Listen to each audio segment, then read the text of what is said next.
கலாத்தியர் எழுதின நிருபம் 4ஆம் அதிகாரம் 19வது வசனத்தை நம்ம வாசிக்க போகிறோம். உருவாகும் அளவும் பக்கம் 261வது பக்கம், கலாத்தியர் 4ஆம் அதிகாரம் 19வது வசனம். கண்களை மூடி அப்படி நம்ம ஜெபிக்க போகிறோம். கர்த்தாவே, இந்த வார்த்தை வழியாக நீங்களோடு பேசுகிறக்காய் நன்றி அப்பா. இந்த வார்த்தைகளுக்கு 30, 60, 100 பலன் கொடுக்கத்தக்கதா இந்த வார்த்தைகளை கொண்டு நீங்களோடு பேசுகிறதுக்காக உமக்கு ஸ்தோத்திரம். உங்களுடைய வார்த்தை ஆண்டவரே வல்லமையுள்ளதுன்னு சொல்லியிருக்குதுப்பா. அது உப்பால் சாரமேற்றப்பட்ட வார்த்தை என்று எழுதியிருக்கிறது ஆண்டவரே. இந்த வார்த்தைகள் எங்களுக்குள்ள ஆண்டவரை ஆண்டவரை கிரியை செய்கிறதுக்காக உமக்கு ஸ்தோத்திரம். அதை கவனமாய் கவனிக்க புரிந்து கொள்ள ஒவ்வொருவருக்கும் நீர் அனுக்கிரகம் செய்ய போகிறதுக்காக உமக்கு ஸ்தோத்திரப்பா. இயேசுவின் நாமத்தில் பிதாவே. ஆமென். எல்லாரும் கரங்களை தட்டி ஆமென் ஆமென். ஸ்தோத்திரம் ஸ்தோத்திரம். என் சிறு பிள்ளைகளே, கிறிஸ்து உங்களிடத்தில் உருவாகும் அளவும் உங்களுக்காக நான் மறுபடியும் என்ன செய்கிறேன்? கற்ப வேதனைப்படுகிறேன். பவுல் என்ன செய்யறாருன்னா வேதனைப்படுகிறது குறித்து அங்க எழுதுகிறார். ஆமென். என்ன வேதனைப்படுகிறேன் அப்படின்னு சொல்றாருன்னா கற்ப வேதனைப்படுகிறேன் அப்படிங்கிறார். எதுக்காக அவர் கற்ப வேதனைப்படணும் அவர் சொல்லும்போது சொல்றாரு, கிறிஸ்து உங்களில் உருவாகும் அளவு. ஆமென். கிறிஸ்து நமக்குள்ள என்ன செய்யணும்? உருவாகும் அளவும் நான் என்ன செய்கிறேன்? கலாத்திய சபையை பார்த்து சொல்றாரு, உங்களுக்காக நான் கற்ப வேதனைப்படுகிறேன் அப்படிங்கிறார். ஆமென். என்ன வேதனையா அது? கற்ப வேதனையா? அந்த ஆர்சி மொழியாக்கத்தில் எப்படி எழுதியிருக்குது, உங்களில் கிறிஸ்து உருவாகும் வரை உங்களுக்காக மீண்டும் பேறுகாலம் வேதனை அடைகிறேன் என்று சொல்லி அது எழுதியிருக்குது. ஆமென். பேறுகால வேதனைப்படுகிறேன்னு சொல்லி. ஆமென். அப்படின்னா அந்த கற்பம் தரிச்சிருக்கிற ஒரு தாய் எப்படி தன் குழந்தையை சுமந்து அதை பெற்றெடுக்க வரைக்கும் எவ்வளவு வேதனை அனுபவிக்கிறாங்களோ அது போல பவுல் சொல்றாரு, நான் அப்படிப்பட்ட ஒரு வேதனை நான் செய்யறேன், அனுபவிக்கிறேன்னு சொல்றாரு. ஆமென்.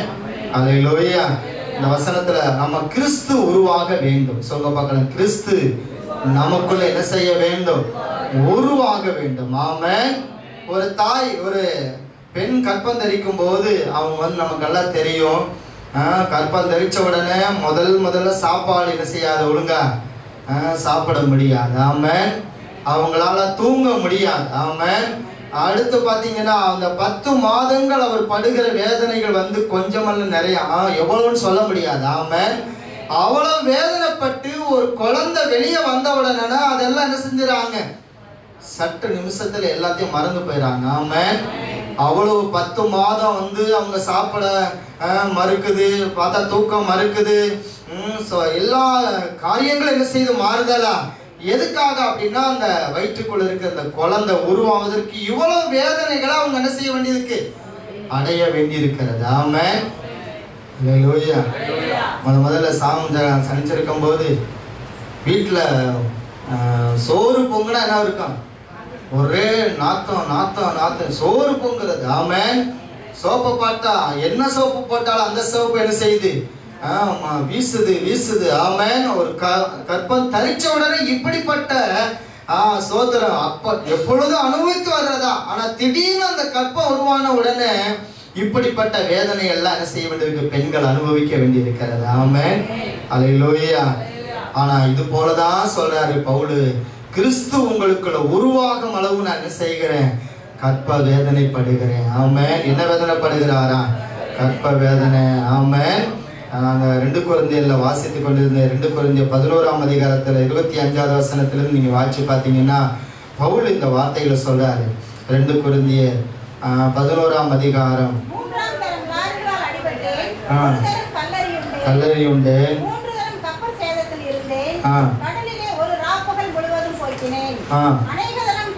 அநேக தர பிரயாணம் பண்ணினேன்,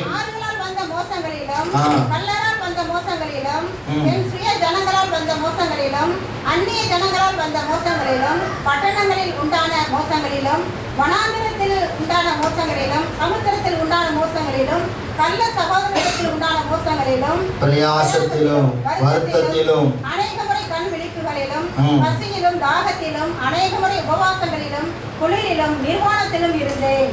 இவ்வளவு காரியங்களை அனுபவிச்சிருக்கிறார். ஆமென்.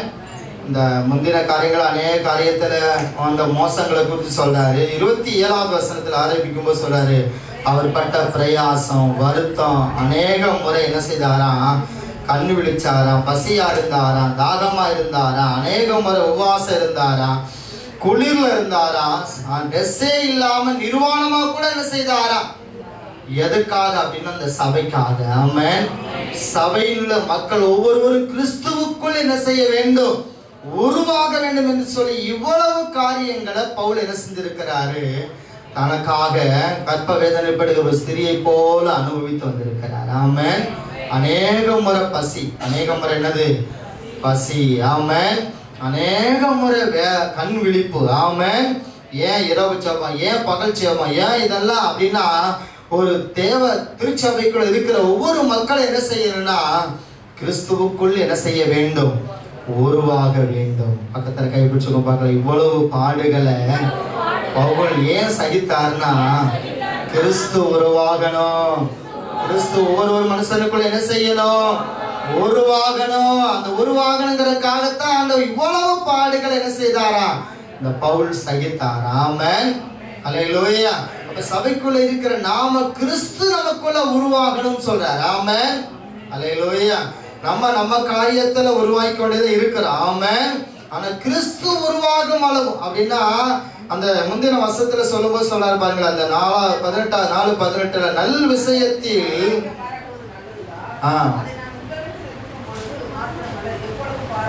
இப்ப நல்ல விஷயத்துல நீங்க என்ன செய்யணும், வைராக்கியம் அப்படின்னா கிறிஸ்துவுக்காக வைராக்கியம் பாராட்ட வேண்டும் சொல்றார். ஆமென். கிறிஸ்துவுக்காக நம்ம என்ன செய்யணுமா, வைராக்கியம் பாராட்டணும். ஆமென். உருவாகுதல் என்னன்னா வைராக்கியம் பாராட்டுகிறதில் ஒன்று. ஆமென். சோத்திரம். நான் உருவாயிருக்கிறேன் அப்படிங்கிறதுக்கு அர்த்தம் என்ன அப்படின்னா வைராக்கியம் பாராட்டுதல். ஆமென். கிறிஸ்துவுக்காக வைராக்கியம் பாராட்டுதல். சொங்க பக்கம் கிறிஸ்துவுக்காக வைராக்கியம் பாராட்டுதல். ஆமென். ஒரு தேவ ஊழியர் சொன்னார், இப்போ தான் சமீபத்தில் கொஞ்ச நாளைக்கு முன்னாடி தான் ஊழியத்துக்கு வந்த தம்பி. நான் ஆரம்பத்தில் கொண்டாவடைக்கு போகும்போது அந்த தம்பியை நான் ஒன்றாம் வகுப்பு படிக்கிற பையனாக பார்த்தேன். இன்றைக்கி ஊழியம் செய்கிற ஒரு தேவ மனுஷனாக ஆண்டவர் மாற்றிருக்கிறார். ஆமென். அந்த தம்பி சொன்னார், ஒரு ஆலயம் கட்டி திறப்பு விழாவில் அவங்க சர்ச்சில் இருக்கிற அந்த மூத்த விசுவாசிகள் தான், அவங்க தான் அந்த வேலையெல்லாம் பார்க்குறாங்க. அவங்கள அப்படி சொல்கிறாரு, என்னுடைய வார்த்தை பிளைடு இருக்குல்ல, அந்த பிளைடை விட பயங்கர ஷார்ப்பாக இருக்குமா, அப்படி இருக்குமா வார்த்தை, அவ்வளவு கடினமாக இருக்குமா, விட்டுட்டு ஓடி போகிற அளவுக்கு வார்த்தையை பேசுவாராம். ஆனால் அந்த திட்டையெல்லாம் வாங்கிக்கிட்டு காலையில் 8 மணியிலிருந்து நைட்டு 8 மணி வரைக்கும் அவங்க சம்பளம் இல்லாமல் வேலை பார்ப்பாங்களாம். ஆமென். ஆலயங்கட்ட காலையில் 8 மணிக்கு வர்றவங்க நைட்டு 8 மணிக்கும் உட்காந்து என்ன செய்வாங்களாம். இதுக்கு இடையில் என்னது திட்டு வேற, இதை செய்யலை அதை செய்யலை அப்படி செய்யலை இப்படி செய்யலை திட்டு வாங்கிக்கிட்டு என்ன செய்கிறாங்களா அப்படி வேலை பார்த்தாங்களா. ஆமென். என்ன காரணம் அப்படின்னு பார்த்தா, யோசித்து பார்த்தா அவங்களுக்குள்ள கிறிஸ்து என்ன செஞ்சுருக்கிறார்னா உருவாயிருக்கிறார். ஆமென். நம்ம பாஸ்டர் திட்டுனா எதுக்கு திட்டுறாரு, நல்லதுக்கு தான் என்ன செய்கிறாரு திட்டுறாருங்கிற அந்த உருவாகுதல். ஆமென்.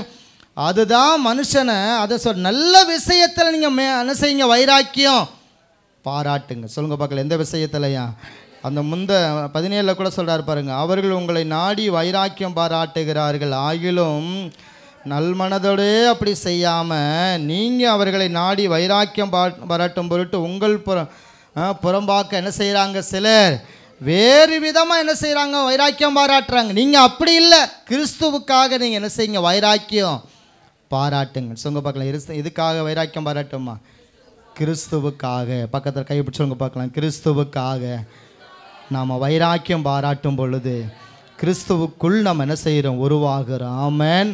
அல்லேலூயா. எத்தனையோ காரியங்களை நாம் இன்னும் வளர வேண்டி இருக்கிறது. ஆமென். உருவாக வேண்டி இருக்கிறது. அல்லேலூயா. அப்போ நம்ம எப்போ நம்ம உருவாகிறோமோ அது வரைக்கும் இந்த பவுல் சொல்கிறாரு, நான் கற்ப வேதனைப்படுகிறேன். ஆமென். ஒரு முறை பவுல் சொல்லும்போது சொல்கிறார், அந்த கண்ணை பிடுங்கி எனக்கு தாங்கன்னு சொல்லி கேட்டால் நீங்கள் என்ன செஞ்சிருவீங்க, கண்ணை பிடுங்கி எனக்கு தந்துடுவீங்க அப்படின்னு சொல்கிறார். ஆமென். 4ஆம் அதிகாரத்தில் 15வது வசனத்தை வாசிங்க பார்க்கலாம்.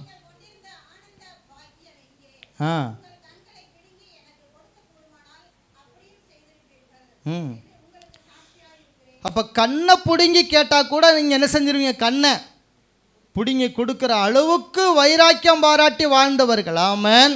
அப்படிப்பட்ட ஒரு வைராக்கியத்தோடு வாழ்ந்த அந்த மக்கள் சில காலம் ஆனவுடனே 5வது அதிகாரத்தில் எழுதியிருக்குது. 7வது வசனத்தில் வாசிங்க பார்க்கலாம். 5:7 நன்றாய் ஓடினீர்களே, உங்களை ஏன் ஆண்டவருக்கு பின்னாடி ஓடக்கூடாதபடி உங்களை தடை செய்தவன் யார்? கண்ணை பிடுங்கி கேட்டால் கூட பிடுங்கி கொடுக்குற அளவுக்கு வைராக்கியமாக இருந்த ஜனம் இப்போ ஒரு பின்மாற்றத்துக்குள்ளே என்ன செஞ்சிருச்சு? போயிருச்சு. ஆமென். நன்றாய் நீங்கள் ஓடினீர்களே, உங்கள் ஓட்டத்தை தடை செய்தவன் யார்? ஆமென். நன்றாக ஓடிட்டு இருந்தவங்க திடீர்னு ஏன் இப்படி ஆனாங்க? ஆமென். என்ன அப்படின்னா, கிறிஸ்து உருவானா பின்மாற்றம் வராது. ஆமென். பக்கத்தில் கையை பிடிச்சி சொல்லுங்க பார்க்கலாம். நமக்குள்ள கிறிஸ்து உருவானா பின்மாற்றம் என்ன செய்யாது? ஏன் பின்மாற்றம் வருதுன்னா அந்த அளவுக்கு என்ன செய்யல? உருவாகலை. ஆமென். உருவானா பின்மாற்றம் என்ன செய்யாது? வராது. ஆமென். சபையை விட்டு போகிறவங்கெல்லாம் என்ன அப்படின்னா கிறிஸ்துவுக்குள்ள என்ன செய்யலை? உருவாகலை, வளரலை, அவ்வளோதான். அது குழந்தை மாதிரி இருக்குது. ஆமென். சொன்னால் சின்ன பிள்ளை என்ன செய்யுதுன்னா குச்சி சண்டை போட்டுக்கிறோம். ஆமென். குச்சி சண்டை போட்டுருக்க கேட்டிருக்கீங்களா இல்லையா? சின்ன பிள்ளை போயிட்டு ஸ்கூலுக்கு போயிட்டு வந்தால் சொல்லும், என் குச்சி என்ன செய்யிட்டான் அவன் திருடிக்கிட்டான் அப்படின்னு சொல்லும். ஆமென். என் பேனாவை என்ன செய்யிட்டான் அவன் திருடிக்கிட்டான். இதுதான் ரிப்போர்ட் என்ன செய்யும்? சின்ன பிள்ளைய வந்து சொல்லும். ஆமென். ஆனால் கிறிஸ்து உருவாகினா பின்மாற்றம் வராது. ஆமென். பக்கத்தில் மறுபடியும் கையை பிடிச்சவங்க பார்க்கலாம். பின்மாற்றம் ஏன் வருதுன்னா கிறிஸ்து என்ன செய்யலை? அவங்களுக்குள்ள இன்னும் உருவாகலை. ஆமென். அல்லேலூயா. கிறிஸ்து உருவானா நல்ல விஷயத்தில் என்ன செய்வாங்க? வைராக்கியம் பாராட்டுவாங்க. ஆமென். அல்லேலூயா. ஆமாம். கிறிஸ்து நமக்குள்ள உருவாகணும். ஆமென். இன்னொரு சம்பவத்தை நான் சொல்கிறேன் பாருங்களேன். கலாத்தியர் 6ஆம் அதிகாரத்தில் 14வது வசனத்தில் பவுல் இந்த வார்த்தையை சொல்கிறார். 6:14 நானோ நம்முடைய கர்த்தராகிய இயேசு கிறிஸ்துவின் சிலுவையை குறித்ததை அல்லாமல்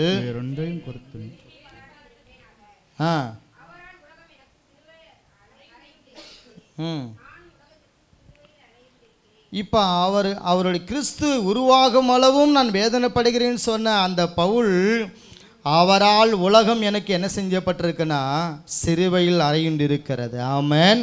சொல்லுங்க பார்க்கலாம். அவரால் உலகம் எனக்கு என்ன செஞ்சிருக்குது? சிலுவையில் அறையுண்டிருக்கிறது. நானும் உலகத்துக்கு என்ன செஞ்சிருக்கிறேன்? சிலுவையில் அறையப்பட்டிருக்கிறேன். ஆமென். அப்ப சிலுவையில் அறையப்பட்ட ஒரு வாழ்க்கை வாழுகிறதா உருவாகுகிற ஒரு வாழ்க்கை. ஆமென். சிலுவையில் அறையப்பட்ட ஒரு வாழ்க்கை வாழ்றதா என்னது? கிறிஸ்துவுக்குள்ள என்ன வாழ்கிற வாழ்க்கை? அது உருவாகிற வாழ்க்கை. ஆமென். நான் உண்மையாக உங்களுக்கு அது நாகாலாந்து அந்த மாநிலத்தில் நடந்த ஒரு உண்மை சம்பவத்தை நீங்கள் கேட்டிருப்பீங்க. மறுபடியும் நான் உங்களுக்கு சொல்லி ஞாபகப்படுத்த விரும்புகிறேன்.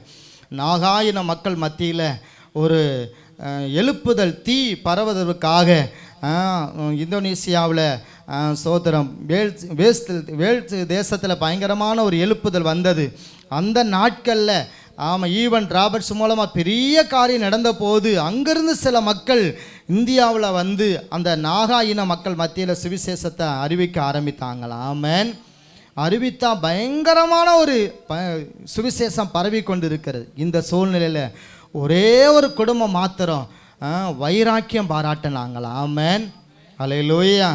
ஊர் மக்கள் எல்லாம் கூடி வந்து ஊர் தலைவர் கூப்பிட்டு அந்த 4 பேரையும், ஒரு குடும்பத்தில் உள்ள தகப்பன், தாய், பிள்ளைங்க 2 பேர், மொத்தம் 4 பேரையும் நடுவில் நிப்பாட்டி ஊர் மக்கள் எல்லாம் வந்து, நாம் அறியாத ஒரு இயேசுவை நீங்கள் என்ன செய்யக்கூடாது? வணங்க கூடாது. அப்படி நீங்கள் இயேசுவை நீங்கள் வணங்கினா உங்களை நாங்கள் என்ன செய்வோம்? கொண்டு விடுவோம் என்று பயமுறுத்துகிறார்கள். ஆமென்.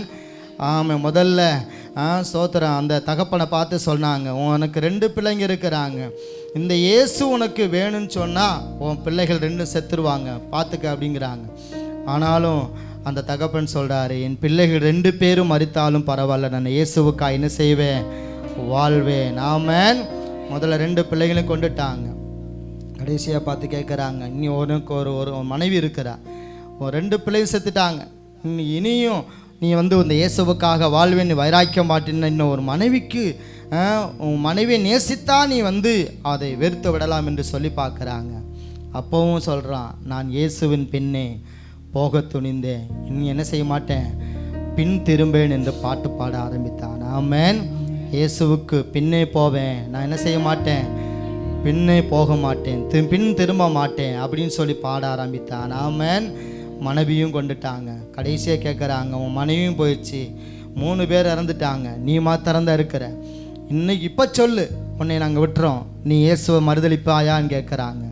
இல்லை, நான் என்ன செய்ய மாட்டேன், மறுதளிக்க மாட்டேன். கடைசியாக சொன்னாங்க, இல்லை நீ மாத்திரம் தப்புவா என்று நினச்சோம், நீனும் என்ன செய்த, இப்படி சொல்லிட்டேன்னு சொல்லிட்டு அவரையும் கொண்டு விட்டார்கள். ஆமென். 4 பேரும் கோதும் மணியாய் அந்த நாகா இன மக்கள் மத்தியில் 4 பேரும் இறந்து விட்டார்கள். ஆமென். இந்த 4 பேர் இழந்தவுடன் அந்த ஊர் தலைவனுக்குள்ள ஒரு உணர்வு, என்ன உணர்வுன்னா, இவன் ஏதோ ஒரு உண்மையுள்ள ஒரு சக்தி என்ன செய்கிறான், இவன் வணங்குகிறான், ஆராதிக்கிறான். இவன் ஆராதிக்கிற தெய்வம் உண்மையுள்ள தெய்வமாக இருந்ததுனால தான் நான் பின்பற்றுவேன், அவரையே நான் பின்பற்றுவேன், நான் பின்னோக்கேன் என்று பாடி ஜீவனை விட்டான். ஆமென். அல்லேலூயா. அப்போ அந்த பவுல் சொல்கிற வார்த்தை இதுதான், அவரால் உலகம் எனக்கு என்ன செய்யப்பட்டிருக்கிறது, சிறுவையில் அறையுண்டு இருக்கிறது, நானும் உலகத்துக்கு என்ன செஞ்சிருக்கிறேன், சிறுவையில் அறையுண்டு இருக்கிறேன் அப்படின்னு சொல்றாரு. ஆமென். அப்படின்னா கிறிஸ்துவுக்காக நாம் உருவாகும் போது சிலுவையில் அறையப்பட்ட ஒரு வாழ்க்கை வந்தாலும் நான் இயேசுவுக்காக என்ன செய்வேன், வாழுவேன். ஆமென். பேதுரு இயேசுவை பிடிச்சு கொண்டு போயிட்டாங்க. அவங்க முற்றத்தில் போய் உட்கார்ந்துருக்கும் போது பேதுருட்ட கேட்குறாங்க, 3 பேர் கேட்குறாங்க. அதில் ஒரு பெண் கேட்குறாள், ஸ்தோத்திரம், நீனும் இயேசுவோடு கூட இருந்தவன் தானே அப்படின்னு உன் பேச்சு வெளிப்படுத்துறது. ஆனால் அந்த பேதுரு சொல்கிறாரு, சத்தியமாக சொல்கிறேன், இந்த இயேசுவுக்கு எனக்கு என்ன இல்லை, சம்பந்தமே இல்லை, இயேசுவை எனக்கு தெரியவே தெரியாதுன்னு சொல்லி சத்தியம் பண்ணின ஆள் யாருன்னா பேதுரு. இவர் தான் முதல் அப்போஸ்தலன். ஆமென். ஆனால் இப்படி மறுதலித்த இந்த பேதுரு நல் விஷயத்தில் வைராக்கியம் வரவிட்ட வேண்டும் என்று சொன்ன பவுலுடைய வார்த்தையின்படி கிறிஸ்து உருவானதுக்கு பின்பு மரித்த போது சொன்னாராம், இயேசுவை நேர வச்சு சிலுவையில் அரைஞ்சாங்க, என்னை அப்படி அறைய வேணாம், தலைகளை வச்சு என்ன செய்யுங்க என்னைய. எந்த அளவுக்கு உருவாயிருக்கிறார் பாருங்க. ஆமென். ஒரு காலம் பின்மாற்றம் தான், ஆனால் ஒரு காலத்தில் உருவான உடனே சொல்றாரு, என்னை தலைகீழ வச்சு என்ன செய்யுங்க, சிலுவையில் அறையுங்கள். ஆமென். அப்ப இதுதான் உருவாக்குற ஒரு வாழ்க்கை. ஆமென். இன்னைக்கு ஒருவேளை பின்மாற்றமா, ஒருவேளை வார்த்தைகள் அவிசுவாசமா பேசலாம், ஆனால் நம்ம உருவாக நம்முடைய வாழ்க்கை என்ன செய்யணும்னா, சிலுவையில் அறையுண்டு இருக்கிறேன் என்று சொன்ன பவுலுடைய வாழ்க்கையை போல நம்முடைய வாழ்க்கை மாற வேண்டும். ஆமென். உலகத்திற்கு நாம் சிலுவையில் என்ன செய்யப்பட்டிருக்கணும், அறையப்பட்டிருக்கணும். நானும் உலகத்திற்கு சிலுவையில் என்ன செஞ்சிருக்கிறேன், அறையுண்டு இருக்கிறேன். ஆமென். இந்த உலகம் எனக்கு ஒரு பெருசு கிடையாது, என் வாழ்க்கையெல்லாம் இயேசுவுக்காக. ஆமென். விஷயத்தில் நாம் வைராக்கி என்ன செய்ய வேண்டுமா, பாராட்ட வேண்டும். ஆமென். இப்ப சில நேரங்களில் பாருங்க, நம்ம கேட்டு வந்த சினிமா தான், ஆனால் அந்த சினிமாவுக்கு என்ன செய்ய முடியல, நம்மளால நல் வைராக்கி என்ன செய்ய முடியல, பாராட்ட. நான் கேட்க மாட்டேன்னு என்ன செய்ய முடியல, செவிய அதை மறுக்க முடியல. ஆமென். இன்னும் நம்ம கிறிஸ்துவுக்குள்ள உருவானா அதை என்ன செஞ்சிடும், சாதாரணமாக அதை தள்ளிவிட்டு இதை கேட்க மாட்டேன், நான் இயேசுவுக்கு பின்னே போவேன், நான் என்ன செய்ய மாட்டேன், இந்த உலகத்துக்கு முன்னாடி என்ன செய்ய மாட்டேன், போக மாட்டேன் என்று நம்ம வாழ்க்கையில் வைராக்கியம் பாராட்டணும். ஆமென். அல்லேலூயா. இதுதான் கிறிஸ்துவுக்குள்ள என்னது, உருவாகுதல். ஆமென். கிறிஸ்துவுக்காக நான் வாழ்வேன், இந்த உலகத்துக்காக அல்ல. ஆமென். இந்த உலக வாழ்க்கையை உலகத்தில் கொஞ்ச காலம்தான். ஆமென். ஆனால் நித்தியமாக நம்ம யாரோடு போய் இருக்க போகிறோம்னா, அந்த பரலோக ராஜ்யத்தில் இயேசு கிறிஸ்துவோடு போய் என்ன செய்ய போகிறோம், நம்ம இருக்க போகிறோம். ஆமென். அதனால் நம்முடைய வாழ்க்கையானது உருவாகிற ஒரு வாழ்க்கை என்ன செய்ய வேண்டும், நமக்குள்ளே இருக்க வேண்டும். ஆமென். இதே கலாத்தியர் புத்தகத்தில் சொல்லும்போது பவுல் சொல்கிறாரு, கலாத்தியர் 5ஆம் அதிகாரத்தில், ஆவின் கனியோ அன்பு, சந்தோஷம், சமாதானம், நீடிய பொறுமை, தயவு, நற்குணம், சாந்தம், இச்சையடக்கம், இப்படிப்பட்டவர்களுக்கு விரோதமான பிரமாணம் என்ன செய்யலை அப்படின்னு சொல்லிட்டு சொல்கிறாரு பாருங்க. கிறிஸ்துவனுடையவர்கள் தங்கள் மாம்சத்தையும் அதன் ஆசை இச்சைகளையும், ஆமென், சொல்லுங்க பார்க்கல, கிறிஸ்துவினுடையவர்கள் தங்கள் மாம்சத்தையும் அதன் ஆசை இச்சைகளையும் சிலுவையில் என்ன செஞ்சிருக்கிறாங்க. ஆமா, எனக்கு பிடித்தமானதா சினிமா, ஆனா அதை சிலுவையில் என்ன செய்யணும், அறையன். ஆமென். எனக்கு பிடித்தமானதா, ஆனால் அது சிலுவையில் என்ன செய்யப்படணும்? அறையப்படணும். ஆமென். நீங்கள் கேட்டிருப்பீங்க, ஃபாதர் வால்யூமில் வந்து பாடியிருக்கிறாங்க, 2வது வால்யூமில் கேமஜான்னு சொல்லி ஒரு அம்மா. அவங்க பிராமண குடும்பத்தில் பிறந்தவங்க. அவங்க நல்ல இசை அந்த இதை கற்றுக்கொண்டவங்க. ஆனால் அவங்கள்ட்ட போய் ஒருத்த பேட்டி கண்டாங்களாம். என்னம்மா நீங்கள் பல சினிமா பாடலில் பாடினவங்க, பல இந்துக்கள் பாட்டை பாடினவங்க, இப்போ ஏன் நீங்கள் பாடுறதில்ல அப்படின்னு கேட்டாங்களாம். அந்த அம்மா சொன்னாங்களாம், இயேசுவினுடைய அந்த அன்பை நான் என்ன செஞ்சுட்டேன்? தெரிந்து கொண்டேன். அதனால தான் இனிமே எந்த ஒரு அந்த வேறு பாட்டுகளை என்ன செய்யறது நாவில் பாடுவதில்லைன்னு ஒரு தீர்மானம் எடுத்ததா நான் கிறிஸ்தவ பாடல்களை மாத்திரம் பாடுகிற ஒரு பெண்மணியாக இருக்கிறேன் அப்படின்னு சொன்னாங்களா. ஆமென். அல்லேலூயா. அப்போ இந்த வசனம் சொல்கிற பாருங்கள், கிறிஸ்தவனுடையவள் தங்கள் மாம்ச இச்சையும் அதன் ஆசை இச்சைகளையும் சிலுவையில் என்ன செஞ்சுருக்கிறாங்க. ஆமாம், சினிமாவில் பாடின நிறையா காசு என்ன செய்யும்? கோடி கோடி என்ன செய்யும்? கிடைக்கும். அதை விட சந்தோஷம் என் இயேசு எனக்கு தருவார் என்று அதை பாட மறுத்தாங்களா. ஆமென். அல்லேலூயா. இப்படித்தான் நம்முடைய வாழ்க்கையில் கிறிஸ்துவுக்குள் என்ன செய்ய வேண்டும்? வளர வேண்டும். தம்முடைய மாம்சத்தின் அந்த ஆசைச்சைகளின் சிலுவையில் அறைந்திருக்கிறேன் என்று சொல்லி அறைந்திருக்கிறோம் என்று சொன்னது போல நாமளும் வாழ வேண்டும். ஆமென். நம்முடைய ஆவின் கனியாகிய அன்பு, சந்தோஷம், சமாதானம், நீடிய பொறுமை, தயவு, நற்குணம், விசுவாசம், சாந்தம், இச்சையடக்கம் என்று இப்படிப்பட்ட இந்த பிரமாணங்கள் என்ன செய்யும்? நமக்குள்ள அந்த ஆவியின் கனிகள் நமக்குள்ள உருவாகணும். ஆமென். இப்படிப்பட்ட ஒரு உருவாகுதல் என்ன செய்ய நமக்குள்ள வேணும்னு ஆண்டவர் எதிர்பார்க்கிறார். ஆமென். அதனால தான் பவுல் நாம் கிறிஸ்துவுக்குள் உருவாகும் அளவு என்ன செய்தாரா? ஆமாம், கற்ப வேதனைப்பட்டாரா? எப்படியாவது கிறிஸ்து உருவாகணும். ஆமென். இன்னைக்கு சபைக்குள்ளே இருக்கிற எத்தனையோ பேர் சோத்திரம் இன்னும் நல்லா ஜெபிக்க என்ன செய்ய முடியல, நமக்கு தெரிய மாட்டேங்குது. ஆமென். சோத்திர விண்ணப்பம் சொன்னால் அவங்க எப்படி ஜெபிப்பாங்க அப்படின்னு அந்த அவங்களுக்கு ஏற்ற மாதிரி விண்ணப்பம் சொன்னாதான் என்ன செய்ய முடியுது? ஜெபிக்க முடியுது. ஆமென். அப்போ என்ன செய்யலை? இன்னும் ஜெபத்தில் என்ன செய்யலை? உருவாகலை. ஆமாம், இன்னும் எத்தனையோ காரியங்களை வசனங்களை கேட்பதில் கூட சில சொல்லுவாங்க, என்ன சபை இன்னைக்கு பிரசங்கம் என்ன அப்படின்னு கேட்டால் நல்லா இருந்துச்சு அப்படின்னு சொல்லுவாங்களா. ஆமென். எப்படி இருந்துச்சு அப்படின்னா என்ன அர்த்தம்? பிரசங்கம் என்னது இன்னும் தெரியல, நல்லா இருந்துச்சு, அவ்வளோதான். ஆமென். அப்போ கிறிஸ்துவுக்குள்ள வசனத்தில் உருவாகிற ஜனமாக இருந்தால் இன்னைக்கு இதை பற்றி என்ன செய்தார் பாஸ்டர்? இந்த மாதிரி இந்த காரியத்தை நாங்கள் உருவாகணும்னு என்ன செய்தார்? எங்களுக்கு சொல்லி தந்தார் என்று மற்றவர்கிட்ட சொல்ல முடியும். ஆமென். ஆமென். அல்லேலூயா. அப்போ நம்ம வசனத்துலையும் என்ன செய்யணும்? உருவாகணும். ஜெபத்துலையும் என்ன செய்யணும்? நம்ம உருவாகணும். எத்தனை வருஷம் ஆனாலும் சோத்திரம் சோத்திரம்னே சொல்லிட்டு இருக்கிறது இல்லை. வசனத்தில் என்ன செய்யணும்? உருவாகி என்ன ஜெப குறிப்பு சொல்கிறாங்களோ அந்த ஜெப குறிப்புக்கு என்ன செய்யணும்? வசனங்களை சொல்லி என்ன செய்யணும்? ஜெபிக்க உருவாகணும். ஆமென். அப்போ எல்லாவற்றிலும் ஒரு உருவாகுதல் நமக்குள்ள என்ன செய்யணும்? வேணும். ஆமென். சோதர சில நேரங்களில் நாங்கள் குடும்ப ஜெபம் பண்ணும்போது டெரிக் ஜெபம் பண்ணு அப்படின்னு சொல்லுவோம். ஆமென். முதல்ல ஜெபம் பண்ணும்போது சொல்லுவேன், சோத்திரம் சோத்திரம் ஜோத்திரன்னு சொல்லிட்டு அப்படியே சோத்திரமாக பண்ணிட்டு விட்டுருவேன். ஆமென்.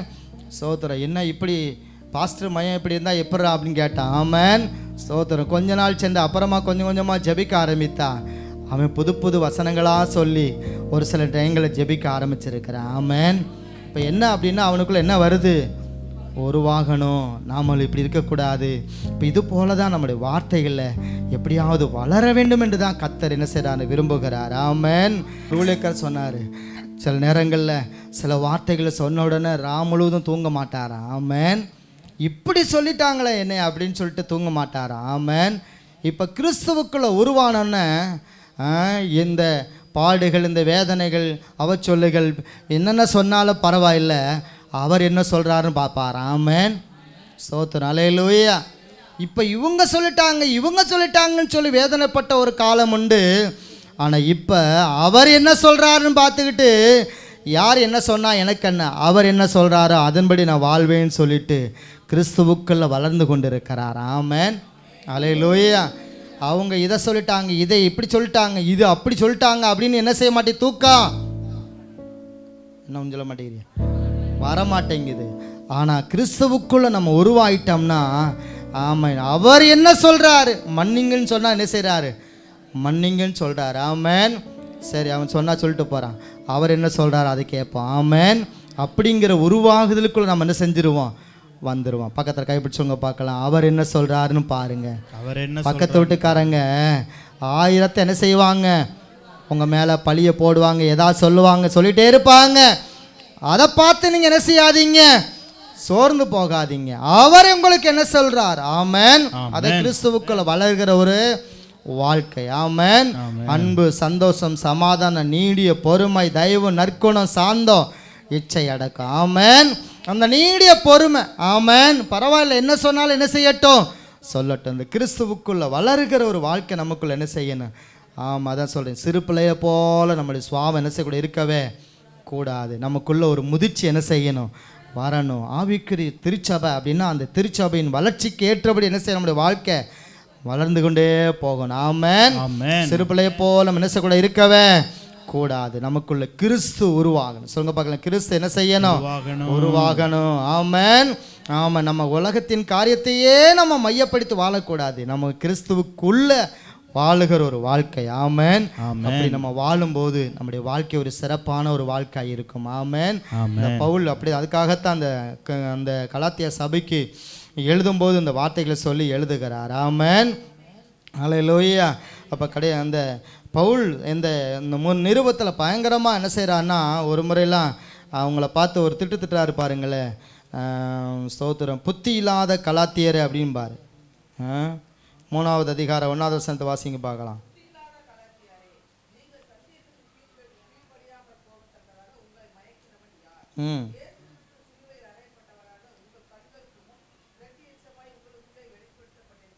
ஆமாம், புத்தி இல்லாத கலாத்தியர். எப்படி சொல்கிறாரு, உங்களுக்கு புத்தி என்னல இல்லைன்னு சொல்லி பவுல் கலாத்திய சபையை பார்த்து பேசுகிறார். ஆமென். அல்லேலூயா. இப்போ புத்தி இல்லைன்னு நம்மளை பார்த்து சொன்னால் நமக்கு என்ன வருது? சோத்திரம். என்ன புத்தி இல்லைன்னு பாஸ்டர் என்ன செய்கிறாரு, பலிபீடத்தில் நின்று புத்தி இல்லைங்கிறார் அப்படி. ஆமென். அப்போ கிறிஸ்துவுக்குள்ள உருவானா புத்தி இல்லாத அந்த வார்த்தையை புத்தி இல்லைன்னு சொன்னாலும் நாம் உருவாகணுங்கிறதுக்காகத்தான் பவுல் என்ன செய்கிறார், அந்த வார்த்தையை சொல்கிறாரு. ஆமென். அநேக காரியங்களை நீங்கள் புத்தி இல்லாமல் என்ன செய்கிறீங்க, நடந்து கொள்கிறீங்க. ஆமென். நீங்கள் சத்தியத்துக்கு கீழ்ப்படியாமல் போகத்தக்கதாக உங்கள் மயக்கினவன் யார்? இயேசு கிறிஸ்து சிலுவையில் அடையப்பட்டவராக உங்கள் கண்களுக்கு பிரத்யட்சமாய் உங்களுக்குள் என்ன செய்யப்பட்டிருக்கிறாரு, வெளிப்படுத்தப்பட்டிருக்கிறாரே அப்படின்னு சொல்கிறார். ஆமென்.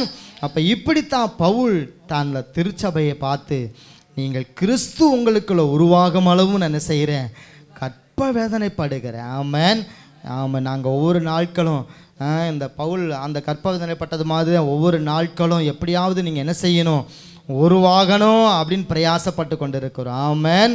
ஜபத்தில் ஏன் உங்களை அடிக்கடி ஜபத்துக்கு வர சொல்கிறோம்னா, நீங்கள் 4 வார்த்தை சொல்லி நீங்கள் ஜெபிக்க என்ன செய்வீங்க, கற்றுக்கொள்ளுவீங்க அப்படின்னு சொல்லி உருவாகுவீங்கிறதுக்காகத்தான் உங்களை என்ன ஜபத்துக்கு வர சொல்கிறது. ஆமென். அல்லேலூயா. ஆமாம், எத்தனையோ நபர்கள் ஆமாம் ஒன்றுமே ஜெபிக்க தெரியாமல் வந்தவங்களாம் நல்லா ஜெபிக்க என்ன செஞ்சுருக்கிறாங்க, கற்றுக்கொண்டிருக்கிறாங்க. ஆமென். கிறிஸ்து அவங்களுக்குள்ள உருவாகி இருக்கிறார். ஆமென். இப்படித்தான் ஆண்டவர் நம்முடைய திருச்சபையவும் ஆமாம் கிறிஸ்துவுக்குள் உருவாகும்படி விரும்புகிறார். ஆமென். நம்ம ஜெபிக்க போகிறோம். இந்த கிறிஸ்துவுக்குள் ஆமாம் நம்ம வளரக்கூடாதபடி ஆமாம் நமக்குள்ளே சில நேரங்களில் பின்மாற்றத்தை பிசாசு கொண்டு வந்து நமக்குள்ள அப்பப்போ என்ன செய்கிறான், பின்மாற்றத்தை போட விரும்புகிறான். ஆமென். நீங்கள் சொல்லணும், கிறிஸ்து உருவாகும் அளவும் பவுல் கற்பவேதனைப்பட்டது போல எங்களுக்குள்ள ஒரு கிறிஸ்து என்ன செய்யணும், உருவாகணும். பின்மாற்றத்துக்குரிய காரியங்கள் என்று என்ன செய்ய வரவே கூடாது. நான் சிலுவையில் என்ன செய்யப்பட்டிருக்கிறேன், அறையுண்டு இருக்கிறேன். உலகம் எனக்கு சிலுவையில் அறையுண்டு இருக்கிறது. ஆமென். நானும் சிலுவையில் அறையப்பட்டிருக்கிறேன். ஆமென். அப்படிப்பட்ட ஒரு மேன்மையான ஒரு வாழ்வை எண்ணி நாம் வாழ வேண்டும். ஆமென். வாழுகிறது ஒரே ஒரு வாழ்க்கை, அது கிறிஸ்துவுக்காக. ஆமென். 4 பேர் அந்த அந்த நாகா இன மக்களுக்காக மரித்து கோதுமை மணியாக மரித்ததுனால இன்றைக்கி எத்தனையோ ஆயிரக்கணக்கான மக்கள் அந்த மாநிலம் முழுவதும் 89% கிறிஸ்தவர்கள் என்று சொல்கிறாங்க. ஆமென். ஒரு 4 பேர் கோதுமை மணியாக மரித்ததுனால இன்றைக்கு அந்த மாநிலம் முழுவதும் கிறிஸ்தவர்கள். ஆமென். இவங்க பாராட்டின் அந்த நல்ல வைராக்கியம். ஆமென். கிறிஸ்து தான் தெய்வம், அவருக்காக நான் வாழ்வேன். ஆமென். எதையும் நான் பின்னோக்க மாட்டேன் அப்படின்னு சொல்லி இயேசுவை தான் நான் முன்னோக்கிவேன்னு சொல்லி ஓடுனாங்க. சபைக்கு எழுதும்போது, சிறு பிள்ளைகளே நீங்கள் உங்களில் கிறிஸ்து உருவாகும் அளவும் கற்ப வேதனைப்படுகிறேன்னு சொல்கிறாரு. ஒரு பிள்ளையை பெற்றெடுக்கும் முன்னாடி தாயானவள் 10 மாதம் கற்ப வேதனைப்படுகிறாள். அவனால் தூங்க முடியுதில்லை, அவளால் சாப்பிட முடியுதில்லை, நல்லது சாப்பிட முடியலை.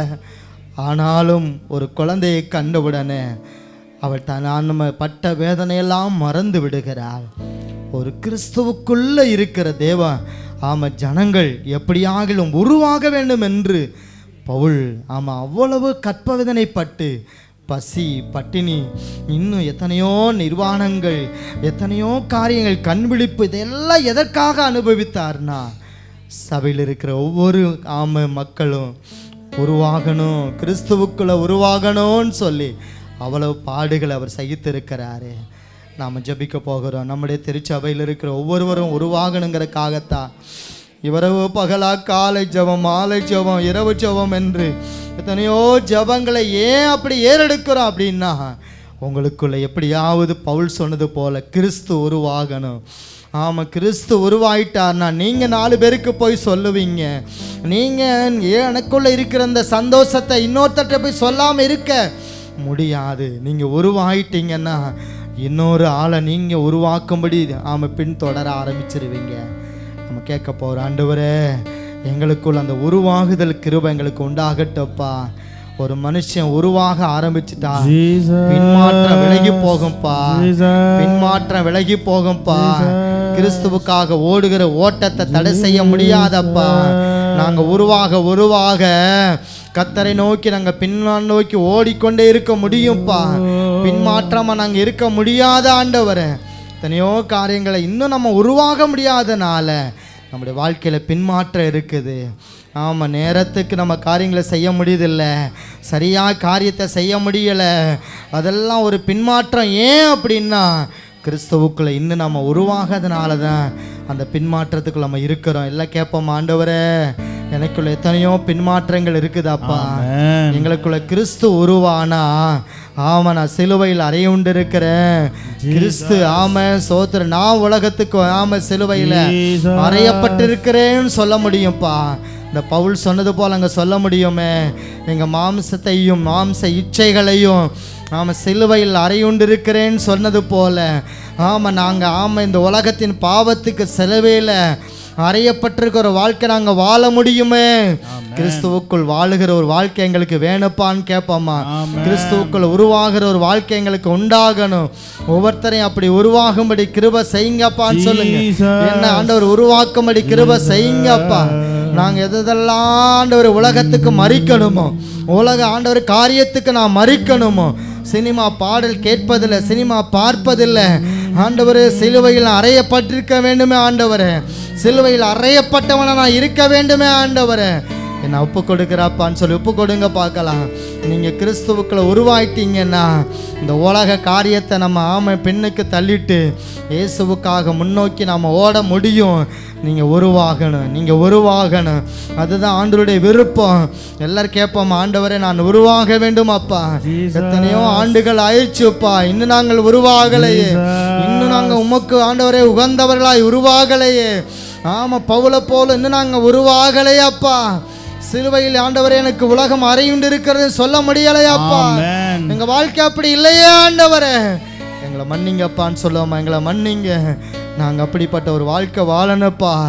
எங்கள் மாம்சத்தையும் மாம்ச இச்சைகளையும் சிலுவையில் அறையுண்டு இருக்கிறேன் அப்படின்னு நாங்கள் சொல்ல முடியலையே. எத்தனையோ உச்சையான காரியங்கள் எங்களுக்குள்ள வருதப்பா. எங்களுக்கு எத்தனையோ பாவங்கள் உள்ள இருந்து வருதப்பா. நாங்கள் உருவாக வைங்கப்பான்னு சொல்லுங்க பார்க்கல. எங்களை உருவாக வைங்க, எங்களை உருவாக வைங்க. நாங்கள் உருவாகணும் ஐயா. ஆண்டவரே எங்களை உருவாக்கிருங்கப்பா. நாங்கள் உமக்காக ஓடுகிறவர்களாய், உமக்காக காரியங்களை செய்கிறவர்களாய் நாங்கள் எழும்பத்தக்கதாய் எங்களை உருவாக்கிருங்கப்பா. நீங்கள் அப்படி செய்ய போகிறதுக்காக உமக்கு நன்றி செலுத்துகிறோம். ஒவ்வொருவரையும் நீங்கள் அப்படி மாற்ற போகிறதுக்காய் நன்றி அப்பா. ஆமென்.